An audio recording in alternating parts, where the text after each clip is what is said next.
இப்போது இன்றைக்கு அது ஒரு வீடியோ ஒன்று பார்த்தேன். எதிர்க்கட்சியாக இருக்கும் பொழுது அப்போது மு.க. ஸ்டாலின் அவர்கள் என்ன கேட்குறாருன்னா, இந்த மாதிரி இவ்வளோ இன்வெஸ்ட்மெண்ட் வந்தது அது இது அப்படின்னு சொல்கிறீங்களே, இதெல்லாம் ஒரு வெள்ளை அறிக்கை கொடுங்க. அப்போ தானே எவ்வளோ நீங்கள் சைன் பண்ணீங்க, எவ்வளோ உண்மையில் தொழிற்சாலைகள் வந்தது அப்படின்றது தெரியும் அப்படின்னு பேசியிருக்காரு. அதே முதலமைச்சரான பிறகு இந்த மாதிரி எவ்வளோ இன்வெஸ்ட்மெண்ட் வந்தது, வெள்ளை அறிக்கை கொடுப்பீங்களா அப்படின்றதுக்கு அது அப்படி ஒன்றும் மரபில்லை அப்படின்னு சொல்லிட்டாரு. அப்போ அதே மாதிரி அன்னைக்கு திமுக எதிர்கட்சியாக இருக்கும்போது எப்படி செயல்பட்டார்களோ அந்த மாதிரி இவங்க பண்ணணும்ல.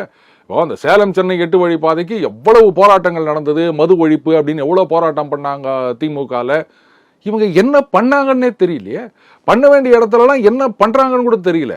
இந்த கிளாம்பூர் பேருந்து நிலையம் ஆகட்டும், அதுக்கு சோஷியல் மீடியாவில் தான் எல்லாம் இது பண்ணியிருந்தாங்க. அதிமுகவில் பாருங்கள் இவ்வளோ பிரச்சனை ஆயிடுச்சு, அவ்வளோ ஆயிடுச்சு, யாரோ ஒரையா திறந்துட்டாங்க, அவசரப்பட்டு திறந்துட்டாங்க அப்படின்னு.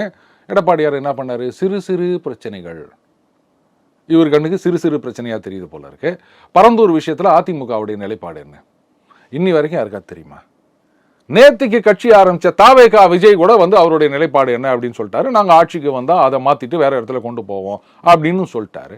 ஒன்று நீங்கள் சப்போர்ட் பண்ணுங்க, இல்லை அப்போஸ் பண்ணுங்க, ரெண்டுத்தில் ஏதாவது ஒன்று பண்ணணும். ஒன்றுமே பண்ண காணாம எந்த பிரச்சனையாக இருந்தாலும் இவங்க திருப்பி திருப்பி என்ன சொல்கிறாங்க, அந்த மாதிரி நீட்டுன்னு சொல்லி ஏமாற்றிட்டாங்க, இதைத்தான் சொல்கிறாங்க. இப்படி சொல்லும்போது அப்போ மக்கள் கேட்பாங்களே, சரி நீட்டில் அவங்க நிலைப்பாடு என்ன? நீட்டு கூடாது அப்படின்றது அதிமுகவோட நிலைப்பாடுனா, நீட்டு வேணும்னு சொல்கிற பாஜகவோட நீங்கள் சேர்ந்துக்கிறீங்களே அப்படின்னு கேட்பாங்க.